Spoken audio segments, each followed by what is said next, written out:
مساء الفل على احلى صحاب في الدنيا. بشكركم على دعمكم وكومنتاتكم وقولوا لنا حابين نلخص ايه فيلم المره اللي جايه عقبال ما نوصل لل100,000 مشترك. ما تنساش تدعمنا بلايك وكومنت واشتراك للقناه. فيلمنا النهارده بيبدا ببنت جميله وذكيه وشجاعه جدا وهي ميردا، فتاة الشعر الاحمر اللي بتحب الرمايه زي باباها، وكمان باباها بيصنع لها سلاح خاص بيها، والمره دي اول ما بتستخدم السهم بيروح بعيد خالص ومامتها بتقول لها روحي هاتيه يا ميردا. واول ما بتروح هناك بتلاقي نور ازرق اللي هو شعلة المستنقعات بتبتدي تمشي وراه، ولكن في نفس الوقت مامتها بتنده لها وبتروح لمامتها بتقول لها يا ماما انا لقيت شعلة المستنقعات، فبتقول لها ده سحر وده قدرنا. وللاسف باباها ما بيؤمنش بالكلام ده، والوقت الحلو ما بيدومش، وهو بيلعب مع بنته طلع عليهم الدب مرده وابتدى يهاجم باباها، واما مامتها اخدتها وابتدت تجري بعيد. وطبعا بعد اللي حصل راحوا بلد تانية وعدت السنين وبقت رجل باباها هي الضحية وبقى لها 3 اخوات، سوري 3 قرود. وميردا في الوقت ده اصبحت الاميرة، ولكن تصرفاتها كانت مش على مزاج مامتها، وبتقول لها انت كبرتي يا ميردا، وبتبتدي مامتها تحاول تصلح من افعالها زي ضحكتها وطريقة اكلها، وانها لازم تكون في صورة نظيفة، انها تبقى شبه امها يعني. ولكن الحياة اللي بتجري في دم ميردا هي الفروسية والرماية، وكانت شجاعة جدا، وكان عندهم شلالات مخيفة جدا واسوار عالية من الحجارة محدش بيطلعها، ولكن ميردا المرة دي طلعتها. واول ما روحت البيت وباباها بيحكي لاخواتها قد ايه ان هو هاجم الدب مرده وانتصر عليه، من وقتها مختفي ومش بيطلع له. وبترمي ميردا سلاحها على السفرة وبتبتدي تقول لها مامتها ده ما يليقش بالاميره يا ميردا. وقالت لهم ميردا انا طلعت على اعلى منحدر موجود وشربت من شلالات النار. ودخلت الشغاله وجابت لمامتها تلغراف بخصوص موضوع يخص ميردا، وهي ان اقوى قبائل في البلد عايزين يتقدموا لبنت الملك اللي هي ميردا. ومامتها قالت لها وانا قبلت طلبهم لجوازك يا ميردا. وبتبص ميردا لباباها بيقول لها انا ماليش دعوه، امك السبب يا ميردا. ومامة ميردا بتقول لها على فكره هو ده اللي انت بتستعدي له طول حياتك. فقالت لها لا، ده اللي انت بتعدهولي في حياتي مش انا اللي بعده. وبتسيبهم وبتدخل اوضتها، ومامتها بتدخل لها وبتقول لها عارفه كان في زمان مملكه وبيحكمها ملك حكيم وعادل، وكبر في السن وقسم المملكه على اولاده الاربعه عشان يكونوا هم عمدان الارض، ولكن الامير الاكبر صمم انه يحكم الارض لوحده، وسقطت المملكه بسبب طريقته الهمجيه. وابتدت مامتها تغزل صوره العيله على القماش وتكلم باباها على ميردا. وطبعا ميردا قاعده مع حصانها بتشكيله همها وانها مش هتسمع كلام مامتها، ان زواجها مش هيكمل ومش هتتخلى عن حريتها ابدا. تفتكروا ميردا هتسكت وتنفذ الحياه اللي مامتها عايزاها ولا هتعمل ايه؟ وابتدت اليوم ده تتجمع القبائل، وابتدت ميردا مامتها تجهزها بشكل جميل عشان تقابل عريسها،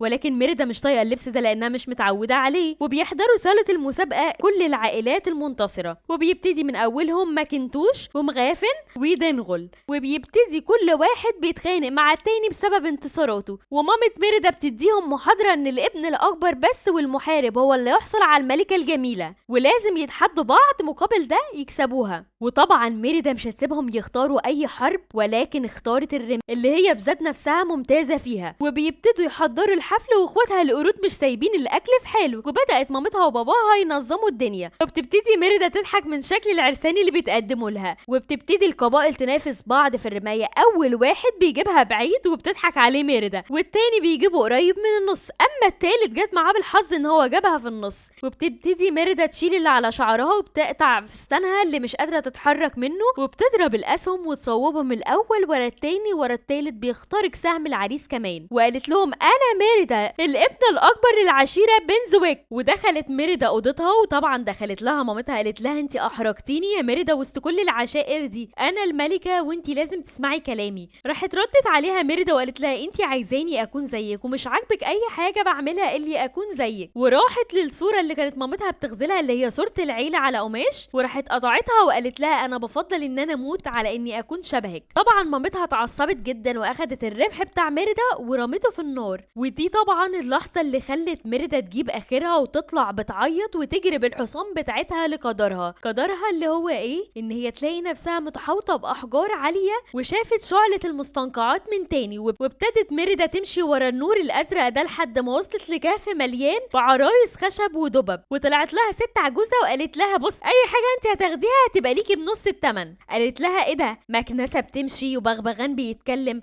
انت اكيد ساحره مش نحاته. قالت لها لا انا نحاته، واي حاجه انت عايزاها انا هديها لك. راحت ميردا قالت لها انا القدر جابني هنا، انا عايزه اغير امي. قالت لها انا هشتري كل المنحوتات مقابل سلسلتي دي وتعويذه كمان. كمان. راحت الساحرة العجوزة اول ما شافت السلسلة وافقت وقالت لها انا عايزة اغير امي، وابتدت الست العجوزة تحكي لها انه جالها امير قبل كده وطلب منها انه يكون اقوى 10 رجال، واداها الخاتم ده وغيرته، وابتدت تعمل حاجات غريبة وتشيل وتحط في الارض، وطلعت في الاخر كعكة وقالت لها بصي الكعكة دي هتاخديها وتاكليها لمامتك وهتبقى عال العال. وطلعت واخدتها جارية على البيت. واول ما روحت ميريدا ابتدت تحضر الشاي عشان تسبك الحكاية كده، ودخلت مامتها وطمنت عليها وحضنتها وقالت لها ابوكي مثبت العرسان في الصالة. وابتدت ميريدا تقدم الكعكة لمامتها، وابتدت مامتها تقول لها انا في حاجة بتحصل لي غريبة. قالت لها يعني انت موافقة كده يا ماما ولا ايه؟ راحت قالت لها ميريدا بقولك تعبانة. هي كانت فاكرة ان مامتها لما تتحول هتتحول في الطبع، وتحولت مامة ميريدا لدب. وبالفعل الساحرة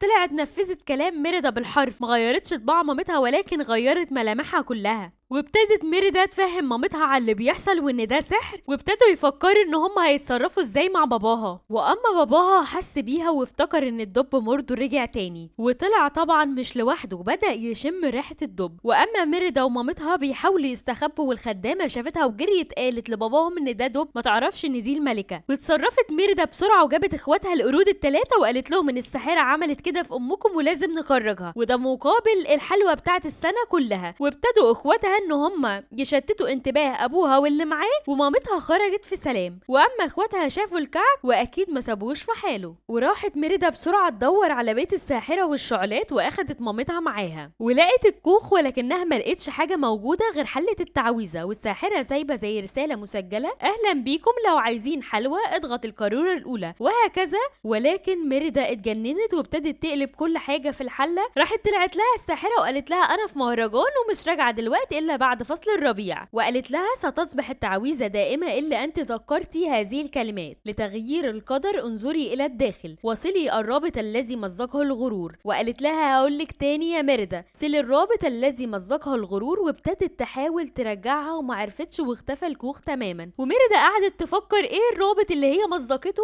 اللي هي صورة العيلة القماش اللي قطعتها ميريدا. وابتدت ميريدا تخبي مامتها من المطرة علشان كانت حاسة بالذنب قوي، وابتدت تفكر قد ايه مامتها كانت بتحبها. وابتدوا يصطادوا السمك علشان مامتها بحكم انها دبه تاكل، وابتدت مامتها تتخلى عن تاجها وتصطاد الاكل بنفسها وتاكل. وبيظهر النور الازرق من تاني وبيجري وراها واحده واحده لحد ما وقعت ميريدا في الكهف. ونزلت ميريدا ولقت تماثيل الامير الاول والتاني والتالت والرابع، وابتدت تقول لمامتها دي القصه يا ماما اللي كنت بتحكي لي عليها الملك الاكبر. واول ما مسكت الملك الاكبر افتكرت انها مزقت القماش المغزول والحاكم الاكبر والساحره الشريره والامير اللي طلب منها قوه 10 رجال، واكتشفت ان الساحره حولته بالمعنى الحرفي للدب مردو. وابتدى يطلع عليها الدب مردو ويحاول يقتلها، ولكن مامتها انقذتها في نفس الوقت ووقعت عليه الحجاره واخدت ميريدا وهربت بيها. لازم نروح القصر ونصلح اللي انا مزقته القماش المطرز يا ماما. وابتدت ميريدا ومامتها يرجعوا عن طريق الباب الخلفي وبيدخلوا، ولكن باباها والقبائل اللي معاه كانت لازم ميريدا تدخل وتثبتهم بكلام مؤثر، ومامتها تغششها الكلام. وميريدا بتقول في وسط كلامها اننا لازم نكسر التقاليد ونستخدم المحبه في حياتنا لحد ما خرجتهم كلهم وكانت مبسوطه. وابتدت ميريدا ومامتها يطلعوا الاوضه ويصلحوا قطعه القماش، ودخل باباها اوضتها ويتفاجئ ان الدب معاها، وافتكر ان الدب مرضو بيحاول يقتل بنته كمان، فابتدى يقاتلها.